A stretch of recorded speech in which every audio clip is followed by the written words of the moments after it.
Muito boa noite. É uma alegria podermos estar juntos novamente. Passaram bem o dia? A grande segunda-feira, né? Segunda-feira para alguns é o pior dia da semana, mas para nós que gostamos de trabalhar é um dia muito agradável. Eu tenho certeza que você, de todo o Brasil, eu digo todo o Brasil porque tem muita gente me escrevendo que está vendo o programa pelo canal executivo. Ele fica aberto, tem muita gente assistindo essa semana. Para o norte do Brasil, para São Paulo, aquela região bonita do Vale, um grande abraço para todos.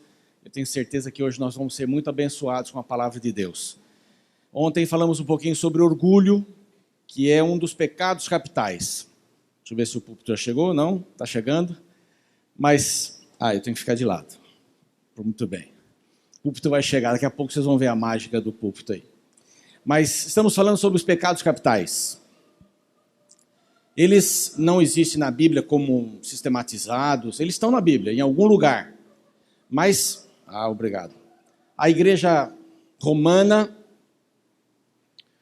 sistematizou estes 7 pecados mais ou menos no século VI.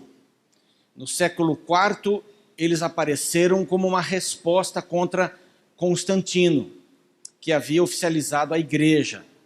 A igreja e o Estado não podem ser uma coisa só, elas têm que ser separadas. E quando a igreja se une ao Estado, há sempre muitas complicações e foi o que aconteceu. A resposta de muitos irmãos da igreja foi o monastério. Eles saíram das igrejas e foram para o deserto, especialmente para o Egito, e ali mantinham uma vida de acordo com os princípios bíblicos. E estudaram essa questão dos pecados e acabaram aparecendo esses 7 pecados. Não há nenhum mistério neles, eles são pecados capitais porque são pecados cabeça. Eles são os principais, os pais de uma porção de outros pecados. Nós não estamos aqui para pregar que devemos vencer pecados. Ontem eu já falei um pouquinho sobre isso. Nós estamos aqui para aprender biblicamente que a gente só consegue vencer pecados quando a gente não luta contra eles. Parece um contrassenso, né?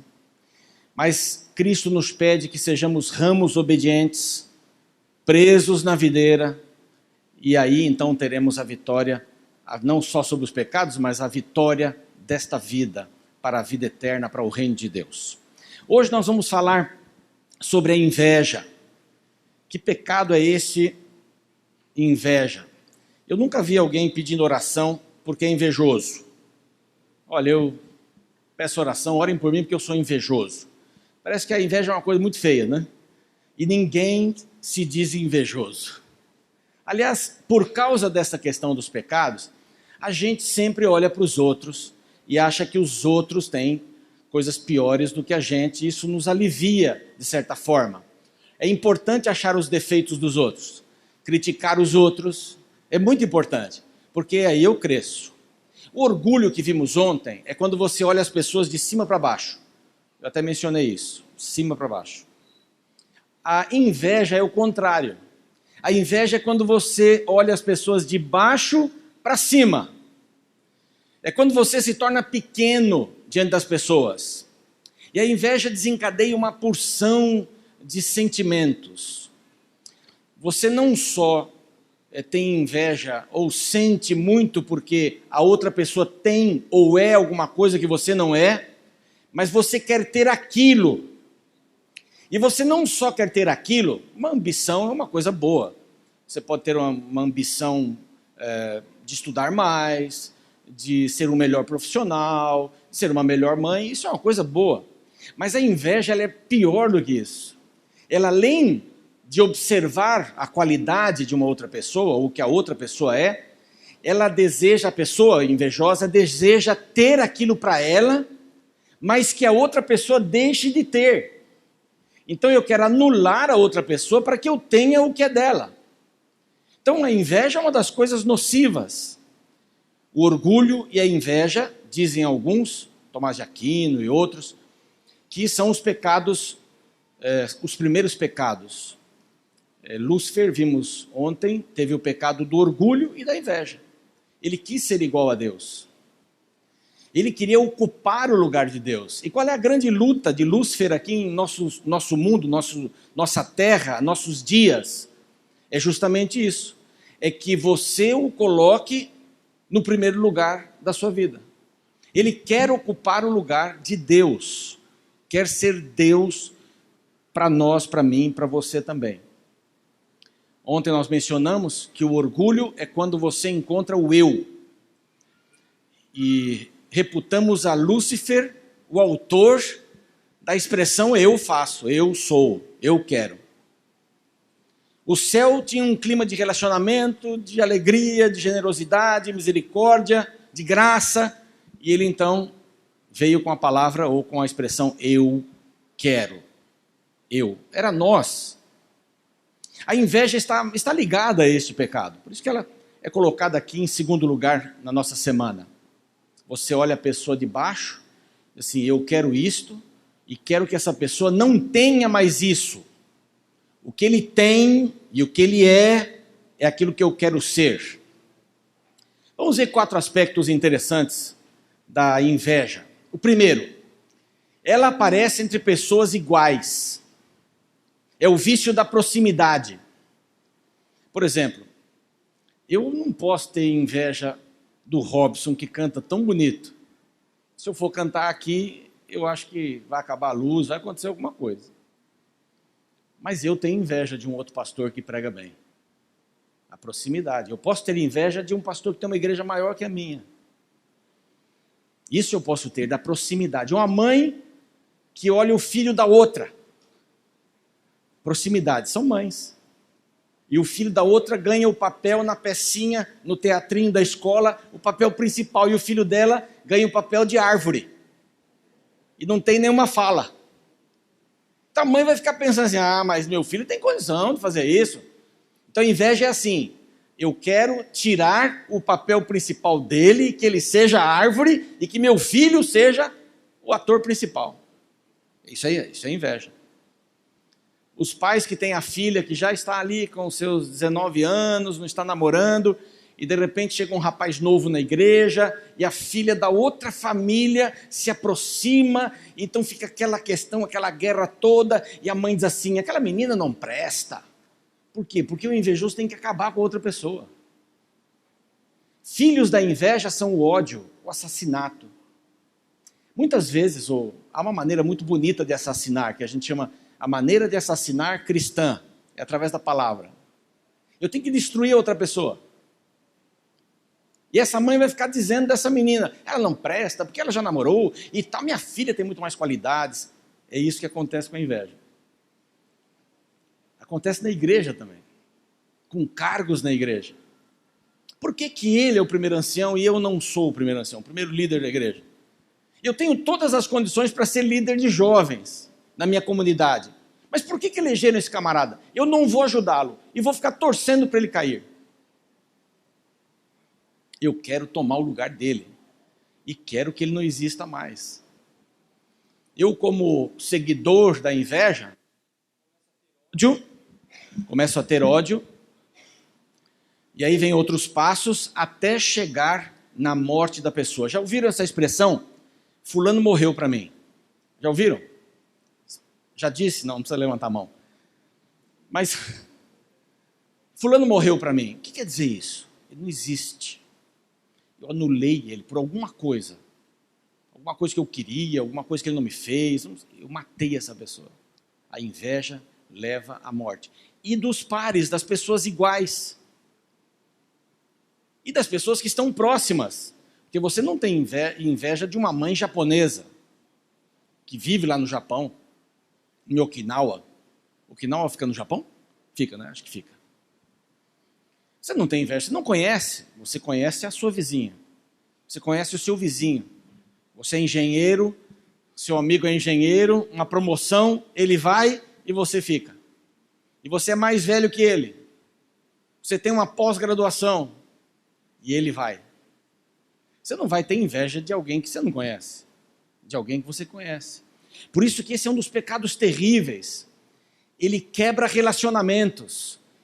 Assim como o orgulho, ele se preocupa com o eu. É aquele eu bem grandão. Não tem espaço para outras pessoas. Um outro aspecto interessante que eu anotei aqui. Não existe celebração da própria vida para um invejoso. Conhece o Salmo 73? Foi escrito por Asaf. Asaf era um tremendo de um músico, escreveu um salmo, mas ele entrou em conflito. E ele tem uma pergunta no salmo dele, que ele escreve, inspirado por Deus, mas ele coloca o seu coração e diz assim: por que é que os ímpios prosperam? Você não consegue celebrar a sua vida. Você só está olhando a vida dos outros. E parece que você não tem nada quando você se compara com alguém, com uma pessoa que tem aquilo ou é aquilo que você não é. Que você não tem. Você não consegue celebrar. A vida se torna bastante enfadonha nesse sentido. Asaf teve uma crise muito grande. Por que é que os ímpios prosperam? Bom, a resposta de Deus para ele foi simples. Só para você saber. Os ímpios prosperam porque é só o que eles têm aqui. Eles não têm vida além desta. Tudo para eles vai acontecer aqui. E Asaf se tranquilizou com isso. Há um outro aspecto também. O invejoso cria um caminho de autodestruição. Exemplo, Davi e Golias. Conhece a história? Davi, a gente conta que Davi, um menininho, né? Quando eu trabalhei na Voz da Profecia, o quarteto apresentava esta música e as crianças, os adultos gostavam muito.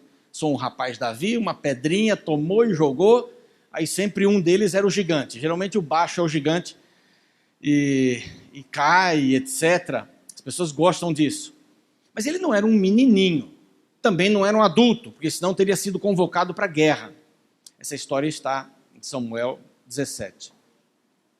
Quando Davi recebeu a ordem do pai de visitar os irmãos, para levar comida para eles, um lanchinho para eles, ele pegou o caminho e foi. Ele não estava na guerra porque ele não tinha corpo para a guerra. Ele não tinha idade para a guerra. Porque todos os que eram capazes foram convocados. Agora, Davi está chegando perto da batalha, de onde estão as pessoas, lutando, soldados. E ele vê uma cena incrível. Um homem enorme, um gigante, desafiando o povo de Israel. Seu Deus não vale nada. Meu Deus que é real. Venha, um só, um campeão para lutar comigo. E aí foi um momento da generosidade. Não, faça favor, vai você. Não, por favor, faça questão, vai você. Ninguém queria ir. Era a morte certa. E aquele gigante ofendendo. E Davi, que era acostumado a cuidar das ovelhas do seu pai, da família, a enfrentar animais ferozes, a sempre ter uma saída, destemido, não tinha medo de barulhos noturnos. Ele vê tudo aquilo, ouve aquilo e diz: mas espera aí, ninguém vai? E vocês, meus irmãos? Quieto, não fala, não menciona o nosso nome. Nós não vamos. Disse assim: bom, então vou eu. Destemido, a gente conhece a história. Ele coloca uma armadura que nem cabia nele. Eu vou sem armadura mesmo. Só vou em nome do Senhor. E Davi foi lá, jovem, destemido, confiando no Senhor, pegou 5 pedrinhas, e quando o gigante tentou fazer alguma coisa com ele, ele mirou na testa e tumba, derrubou o gigante. Ele não matou o gigante, mas para se certificar disso, pegou a espada do próprio gigante, que devia pesar bastante, e acho que o peso e a gravidade ajudaram ela a cortar a cabeça do gigante. Os filisteus saíram correndo. Os irmãos de Davi não acreditavam no que estavam vendo. Eles começaram a levantá-lo para cima, era fácil, ele era leve. Davi, nosso herói, nosso campeão. E começaram a chegar as notícias, e eles chegaram. E as mulheres saíram para receber os soldados, os esposos, os pais. E elas começaram a gritar: salve Saul que matou 1000 e Davi que matou 10.000. Isso não ia ficar bem. E Saul começou a ouvir esse negócio. Mas peraí, eu só matei 1000, ele matou 10.000, mas eu sou o rei. É autodestruição, porque ele começa agora uma caçada contra Davi. Ele era o rei. Ele usava coroa. Ele era o comandante do exército. Davi era um jovem, destemido, amado pelo povo, porque era um herói. Em vez de o rei ficar feliz porque ele tinha dentre as suas fileiras um homem tão capaz assim, tão destemido, que acreditava em Deus e que foi, não, começou a sentir inveja. Por que eles não falam pelo menos a mesma coisa? 10 mil para mim, 10 mil para ele. Ou melhor mesmo, porque a inveja é assim, 10 mil para mim, 1.000 para ele. Ou melhor ainda, só 10 mil para mim. Que assim é invejoso.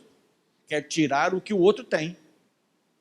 Ele era o rei, ele não precisava se preocupar. Deus o colocou ali, bem ou mal, pedindo para eles não escolherem um rei. Disse, então eu vou escolher Saul. Era um homem que se destacava. Davi foi ungido também, mas depois da morte de Saul, e Davi não queria dar nenhum golpe, não queria nem fazer uma estratégia para poder derrubar Saul, mas ele se irritava com tudo, ele se irritava com a voz dele, porque o invejoso é assim, ele se irrita com o cheiro, com a voz, esse é o perfume daquele camarada, nem o perfume ele sabe escolher, olha que voz irritante, eu não suporto ouvir, eu não suporto a presença dele, e a gente vai se destruindo. Aquela frase que a gente usa, né? Tomar veneno esperando que o outro morra. A gente vai morrendo por dentro. Vai morrendo por dentro. Uma das coisas mais incríveis é quando um marido tem inveja da esposa, quando a esposa tem inveja do marido. Quem é o primeiro que manda aqui? Você que está me assistindo aqui do norte do Brasil, de outras partes do Brasil, de São Paulo, do mundo, isso vai para o mundo. A pior coisa é quando um cônjuge tem inveja do outro cônjuge. Quem manda aqui? Quem é que manda? Não sei se você já passou por isso, mas eu, no começo do meu casamento, passei por isso. A minha esposa que está me assistindo agora e meu filho também sabe. Ele não sabe, mas ela sabe. A gente é imaturo. Quem vai decidir as coisas? Eu tinha lido uma porção de livros sobre casamento, eu sabia tudo. Sabia tudo que eu li, né? Mas eu não sabia colocar na prática. E é lógico que o casal tem aquela dificuldade de ajuste. Cada um deve saber o seu papel. Se os dois começam a se enfrentar para saber quem é o principal, o casamento está fadado à desgraça. Cada um sabe o seu valor. As pessoas que não sabem o seu valor, as pessoas que têm dificuldades de entender o seu valor, são as pessoas que mais têm inveja. Porque cada um tem um valor incrível, impressionante. Houve um presidente da Associação de Músicos, Antônio Salieri.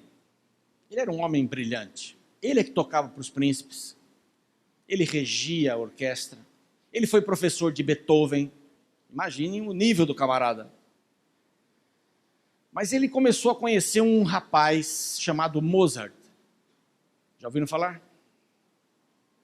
E ele começou a viver desesperadamente contra esse rapaz que crescia e que chamava atenção, que era um músico extraordinário. Ele não precisava disso.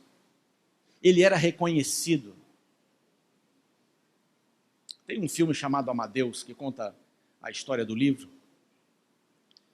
Nada fica muito certo, mas crê-se que ele colocou veneno porque Mozart morreu envenenado. É aí que chega. Eu vou me rebaixar para acabar com a sua vida. Eu não me contento com aquilo que eu tenho. Eu quero acabar com você. A inveja nos coloca no lado escuro da vida. A gente faz coisas que a gente mesmo não acredita. Há uma história de um ganancioso e de um invejoso. O rei chamou aos dois e disse, olha, o que um pedir eu vou dar o dobro para o outro. E eles ficaram horas em silêncio. O ganancioso queria, mas se o outro ia receber o dobro, ele, não vou falar, por favor, invejoso, fale você. Porque o invejoso acho que deve querer uma coisa muito grande para ele, e eu vou receber em dobro, porque invejoso inveja muito, né? Foram horas em silêncio, até que pela insistência do ganancioso, o invejoso fez o seu pedido. O pedido era que o Senhor fure um dos meus olhos, porque aí ele saberia que o outro perderia os dois. Que coisa impressionante. É uma história, mas isso acontece cada dia. Então convido você hoje para fazer uma análise. Eu não estou dizendo para você se levantar aqui e dizer assim, não, eu sou invejoso, orem por mim. Acho que quando a gente fala, a gente até tem mais facilidade de ter ajuda, né? Mas vá para a pessoa mais próxima sua. Talvez a esposa, o esposo, um pai. Pergunte se você é invejoso, invejosa. Ou confesse e peça ajuda. Diz que quando a gente confessa, a gente aceita. Por isso que a Bíblia diz que a gente tem que confessar e deixar o pecado, né? Porque quem confessa está assumindo. O duro da nossa vida é quando a gente não assume. Eu vou falar sobre a ira amanhã. E muita gente age assim. Eu já disse que eu não estou nervoso. O que a pessoa falou? Que não está nervosa. Mas o que a gente percebeu? Está extremamente. A pessoa não percebe. Ou não busca perceber. Também não estou convidando você para fazer uma lista de pecados. Lista de pecados não funcionam. Quando eu me tornei cristão, eu tinha muitos pecados. Eu tocava num conjunto de música rock do meu tempo, chamado The Beatles. Aí veio um grupo lá em Liverpool, pegou mais ou menos nosso nome e fez sucesso. É mentira isso. Mas a gente tocava, e eu tinha a cabeça muito poluída. E eu pensei assim, vou no dia do batismo, hoje nós vamos ver um batismo aqui, bonito, mas no dia do batismo, eu falei assim, eu vou entrar naquela água, quando eu levantar a cabeça, puf, desapareceu tudo. E eu ficava, que bom, batismo está chegando. Fui batizado, me senti leve, porque quando a gente sai da água, a gente sai leve mesmo, né? Fiquei feliz. Na porta eu já comecei a pecar. Cheguei em casa, já menti para minha mãe. Briguei com a minha irmã. Falei, meu pai do céu. Aí um pregador fez uma semana de reavivamento. E na sexta-feira ele pediu que todo mundo escrevesse os seus pecados num papel. Porque ele ia queimar os pecados na frente. Olha que perigo. Tudo era de madeira naquela igreja. Ia queimar os pecados. Eu disse, minha chance. Comecei a escrever meus pecados, deu umas 2 páginas de papel pequeno. Mas eu dobrei bastante para ninguém ver que eu era um pecador. Ele fez o apelo, todo mundo chorando, aquela música, etc e tal, meteu fogo lá na frente, deu um susto em todo mundo, e as pessoas começaram. Eu falei, eu não vou ser o primeiro. Eu vou esperar ter bastante pecador para me sentir melhor para ir. Joguei meu papelzinho. Agora pronto, já venci. Que beleza. Estou livre dos meus pecados, estão queimados. Já comecei a pecar quando saí dali. Aí eu comecei a fazer outras listas. Eu falei assim, bom, se o negócio é queimar, eu vou queimar também as minhas listas. Eu pegava uma caixa de fósforo, meu papel, e ia lá para o fundo do quintal, fazia uma oração, metia fogo nos pecados. A lista variava, às vezes tinha bastante, às vezes tinha pouco, eu ficava feliz, de repente tinha bastante de novo. Aí um dia minha mãe me chamou e disse assim, filho, você está fumando drogas? Por quê, mãe? Não, porque você pega fósforo e papel e vai para o quintal. Não, mas eu estou fazendo umas experiências da escola. Menti de novo. Falei, bom, esse negócio de queimar não vai dar certo mais. Eu vou fazer a mesma lista, vou picotar e vou jogar na privada. No vaso sanitário. Aí vai embora, é a mesma coisa. Desaparece, tudo bem. Entupiu o vaso sanitário. Minha mãe chamou um camarada para cuidar e fuça e saiu um monte de papel. Minha preocupação era que estivesse ali alguma coisa escrita que me identificasse. Que eu era pecador, eu era um pecador secreto, né? Tem esse cargo na igreja, pecador secreto. Ninguém sabe que eu sou pecador, né? Eu trabalho na CIA.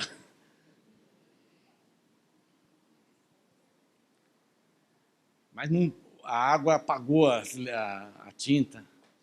E minha mãe, mas que é isso daqui? E olhou para mim e falei, é a Sandra, a minha irmã. Ela fica escrevendo coisa aí, joga aí, é bobagem dela. Tá namorando, mãe. Ela deve estar namorando. Mentira. E a minha vida foi um inferno na minha adolescência, porque eu queria vencer meus pecados. Não tem lugar nenhum na Bíblia que ensina você a vencer pecados. Não existe. Aquela música antiga, leva a Cristo as tuas mágoas, vai com Ele ter, vai sem mesmo, é para Ele.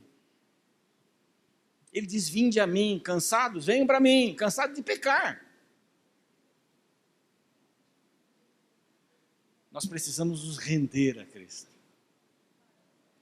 Qual é a virtude, qual é o antídoto para a inveja?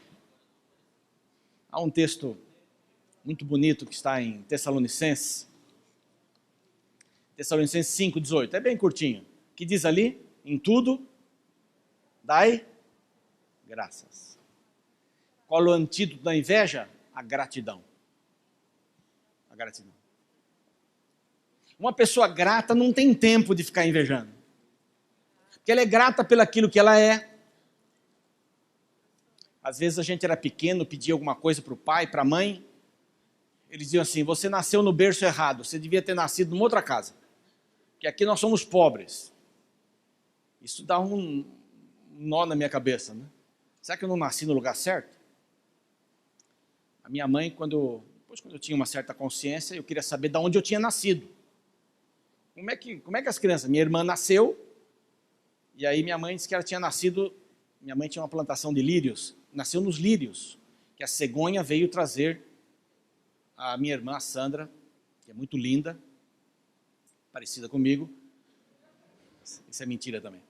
Eu tenho que pedir perdão depois. Mas veio trazer nos lírios. E eu disse, e eu?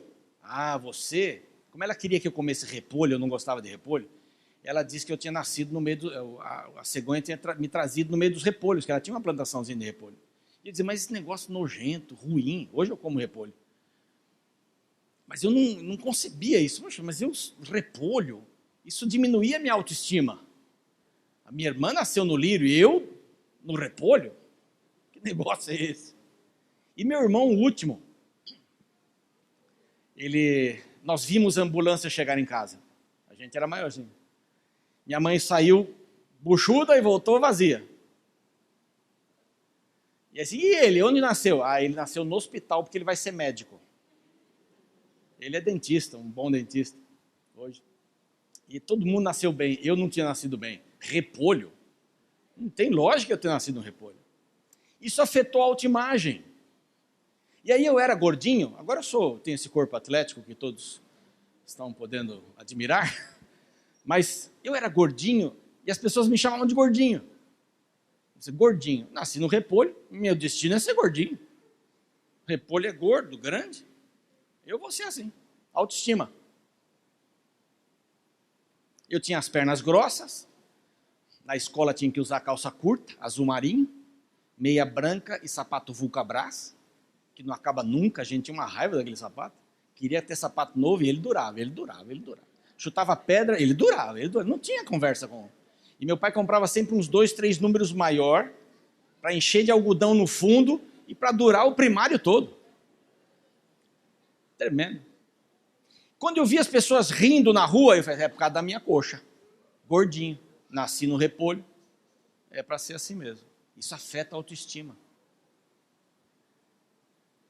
Você tem que saber quem você é. Depois eu aprendi muita coisa. E a gente vai aprendendo na vida. Mas você tem que dar graças pelo que você é, quem você é. Você tem dons espetaculares que talvez você já descobriu, aleluia por isso, e talvez você vá descobrir ainda. Mas você tem dons que só você tem. Esse conjunto de dons que Deus nos dá é como uma digital, cada um tem a sua. Eu posso cantar, assim como um outro cantor, mas eu tenho outras coisas que ele não tem. E eu posso ter um estilo diferente, a minha voz pode ser diferente. Não há vozes iguais, registros de voz perfeitamente. Uma pessoa pode imitar a outra, mas vai imitar numa frequência bem próxima. Mas eu tenho que saber que eu tenho valor. Eu tenho que ter um coração agradecido porque Deus me fez assim. Não existe o mais bonito e o mais feio. Isso é uma questão de padrão. Na Idade Média, as mulheres mais sensuais, os quadros eram pintados com mulheres gordinhas, cheias de pneuzinhos. Esse era o corpo da mulher. Mulher magra, E a coisa foi mudando. Hoje, a modelo é assim. E muita gente, bulimia, você sabe dessas coisas todas, querem ser assim como esses modelos. Que nem aquela boneca, né? Que não vou fazer propaganda dela aqui, mas aquela bem magrinha. As meninas querem ser assim. Às vezes a pessoa tem uma estrutura maior. Ora, cuide da sua saúde e viva com a sua estrutura. Mas a gente tem que respeitar aquilo que a gente é, quem a gente é. Eu não posso mudar minha família. Minha família é aquela. Eu não posso nascer em outra casa. Eu nasci numa. Meu pai é aquele, minha mãe é aquela. Uma santa mulher. Não posso mudar. Eu posso mudar a minha atitude. A minha atitude sobre isso. Eu posso viver num ambiente ruim, mas isso não quer dizer que eu vou ter que ser ruim. Pode ser que eu não tenha a beleza das passarelas, mas eu tenho a minha beleza. Eu acho que você já deve ter conversado com uma pessoa muito bonita e não conversa nada, não tem nada aqui, ó. Que o que importa nas pessoas é que elas têm aqui, ó, aqui atrás dessa caixa óssea. É isso que importa.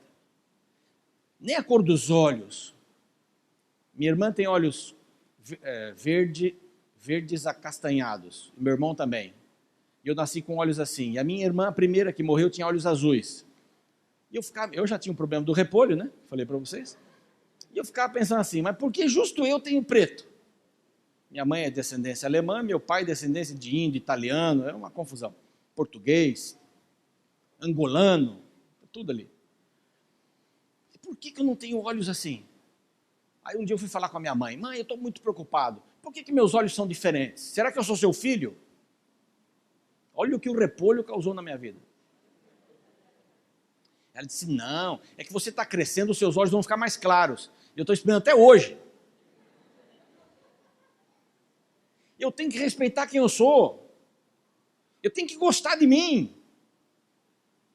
A minha avó, a italiana, que era muito bonita, dizia assim para mim, filho, você, netinho da vovó, que maravilha, amado, lindo. Eu gosto dessa parte de enfatizar, né? Lindo. O repolho aí, né? Pena que tem o nariz do avô. Porque o marido dela era separado, era músico, vivia em tudo quanto é lugar. Eu devo ter parentes na América do Sul toda. Mas meu avô era muito legal. Ele me visitava, quando visitava a nossa casa, ele trazia guaraná com coxa de galinha. E eu gostava de enfiar a coxa de galinha dentro do guaraná. E ele ficava vendo aquilo, era um máximo para ele. E meu pai não deixava fazer isso, mas ele deixava. Avô é uma coisa boa. Experimente. Não depende da gente. Mas ele tinha um nariz grande mesmo, de fato, ele tinha um nariz bem grande. E ela dizia assim, não tem problema. Para você ficar com o nariz igual da vovó, fica fazendo assim. E às vezes meu nariz ficava vermelho de tanto fazer assim. As pessoas riam, ou era por causa da minha coxa ou por causa do meu nariz. Hoje, graças a Deus, eu não tenho mais problema com o nariz. Mas pare de ficar olhando para o meu nariz aí, não dê close aqui também na televisão. Você tem que valorizar quem você é. Tem que agradecer a Deus por quem você é.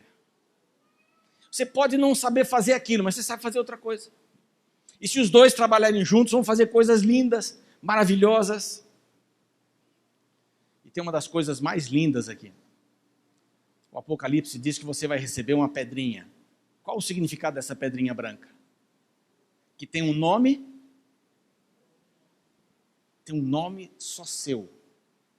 Porque ele representa a sua história. Eu ainda não sou tudo aquilo que Deus quer que eu seja. Filipenses 1:6, esse texto eu gosto muito. O pastor José Maria Barbosa, meu grande amigo, leu uma vez para mim. Eu gostei demais. 1:6, Filipenses, diz assim, estou plenamente certo de que aquele que começou a boa obra em vós, há de completá-la até o dia de Cristo Jesus. O que você entende desse verso? Que você ainda não está terminado. Experimenta tirar uma maçã da macieira, ainda verde. Essa mesma maçã, se passar por todos os processos, do sol, da noite, todos os processos da água, do vento, quando ela ficar vermelhinha, madura, você pode dar uma mordida nela que ela vai ser muito saborosa. Mas se você tentar tirá-la antes do tempo, o que acontece?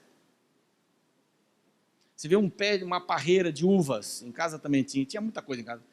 Parreira de uvas. Primeira vez que elas produziram, eu fui lá com a cadeira arrancar, eu só que arranquei verde. Ela era verde. Não dá para comer. Você pode ser assim. Você não está pronto. Dê uma chance para você, porque você e eu estamos em processo. Quem costuma entrar em sites, às vezes tem um site assim, em construção. Nós estamos em construção. Reconhecer que Deus está fazendo o melhor por mim é me colocar no centro da soberania de Deus. Cuidar do meu corpo é uma das coisas mais importantes desta vida. É tão importante que existe o extremo, é a autoadoração.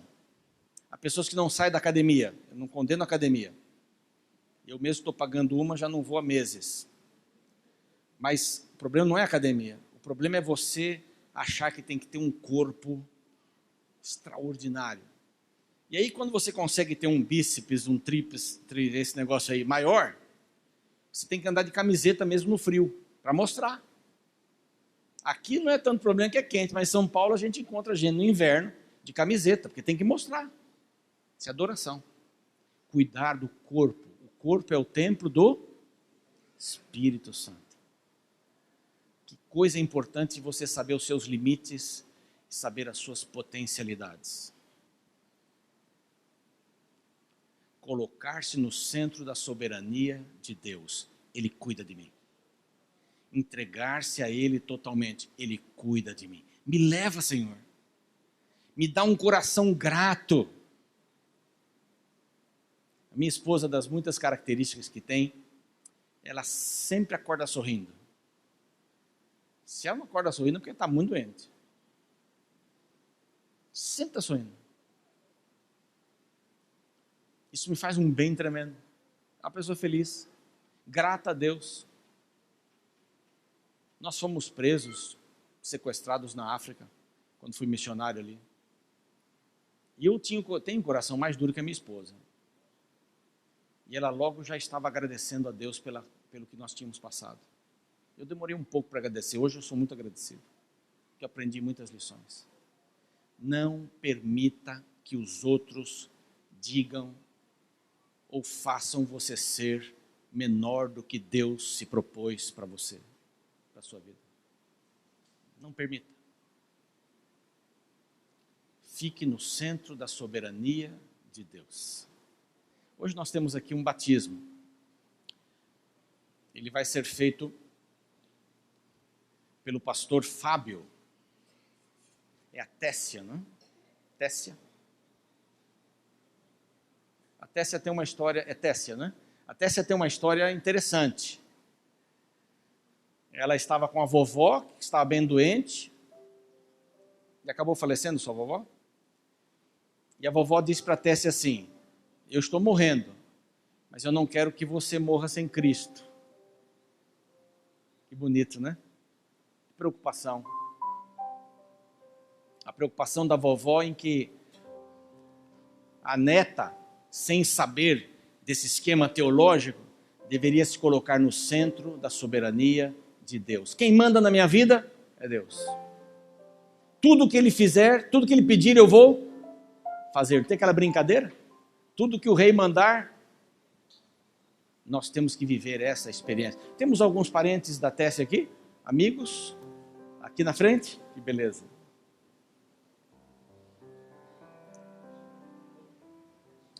Podem vir aqui à frente? Acho que tem que ir por ali. Acho que não dá para subir. Quem é a mamãe? Irmãos? Irmã? Seu avô? Que beleza. Por favor. Bem-vindos. Podem ficar aqui nesse cantinho. Ah, parabéns. Luiz Cláudio é o pastor da família. Como vai? Tudo bem? Bem-vindos. Pode ficar aqui de lado, isso. Batismo é uma coisa especial em qualquer momento. E nesse especialmente. A Tessia vai ser colocada no centro da soberania de Deus.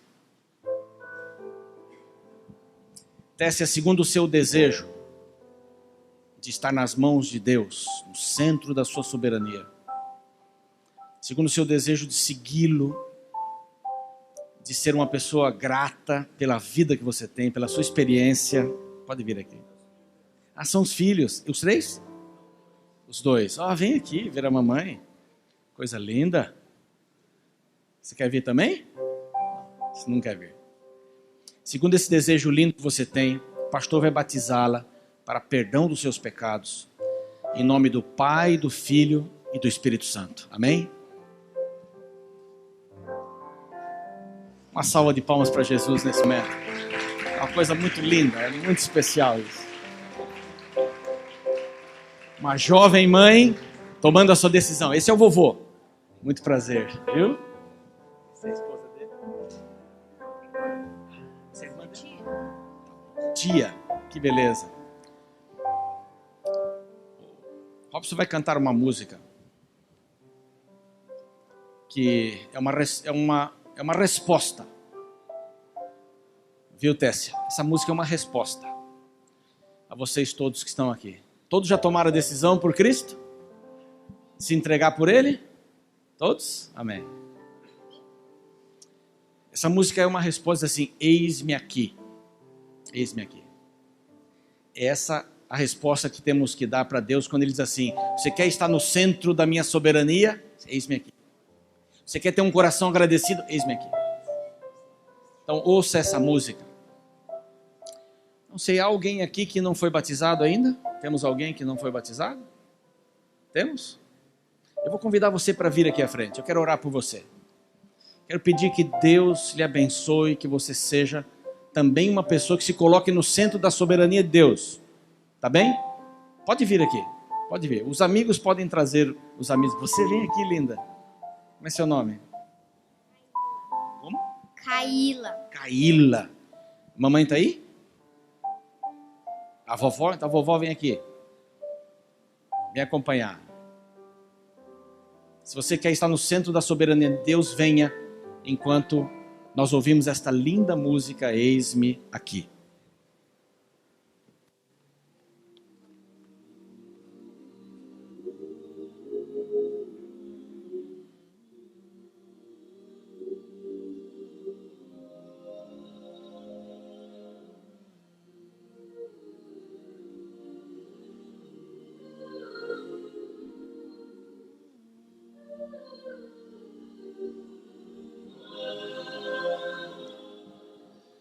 Eis-me aqui, ao teu altar me entrego. Eis-me aqui, sem vacilar me achego. Eis-me aqui, ó Senhor. Chamaste com afeto e em submissão completa me rendo a ti, Senhor, meu Deus. A decisão já feita me traz visão perfeita. Agora bem feliz sou teu.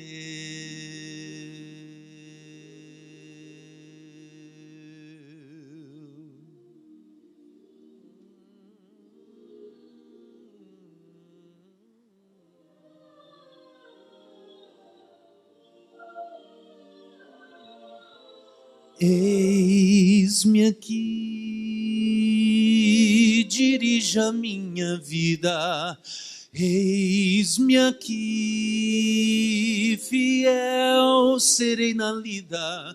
Eis-me aqui, ó Senhor, serei por ti usado conforme o teu mandado, em teus caminhos seguirei. Estranho e sem abrigo, ou num lugar amigo, da cruz de Cristo falarei.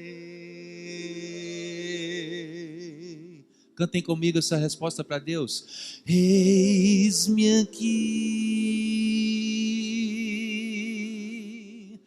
eis-me aqui,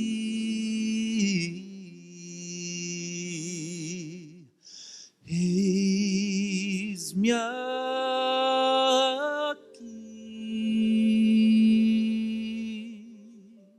Muito obrigado, que música linda, toca o nosso coração, né? Nós vamos fazer uma oração agora. Você que está aí nos auditórios, nas igrejas, nos colégios, que também aceitou a Cristo como seu Senhor, soberano sobre a sua vida, vamos orar agora. Tenho certeza que Deus tem uma linda experiência para você. Temos 3 pessoas aqui com seus amigos, parentes. Quero dizer para vocês que vocês têm muito valor. Cristo deu um valor incrível. E na cruz não foi um anjo que morreu, foi o próprio Deus. Então é hora da gente conversar com Ele agora. Vamos todos pedir a Deus que nos ajude a estarmos no centro da sua soberania, que Ele dirija toda a nossa vida. Vamos orar? Senhor Deus, uma bênção muito especial para as pessoas que se levantaram em algum ponto aqui do Brasil, aqui, e que estão dizendo que vem ao Senhor como maior, como soberano, como rei, e desejam fazer a tua vontade. Abençoe-as para seguirem neste caminho. Abençoe aqueles que estão nos auditórios e aqui também, que por motivo ou outro estão passando uma dificuldade, uma luta pessoal, que o Senhor possa trabalhar nesses corações. Hoje aprendemos que temos que ter um coração grato. Ele espanta a inveja. Então não vamos lutar para vencer a inveja. Vamos lutar para ficar na videira e para ter este coração agradecido. Te pedimos isso em nome de Jesus. Amém.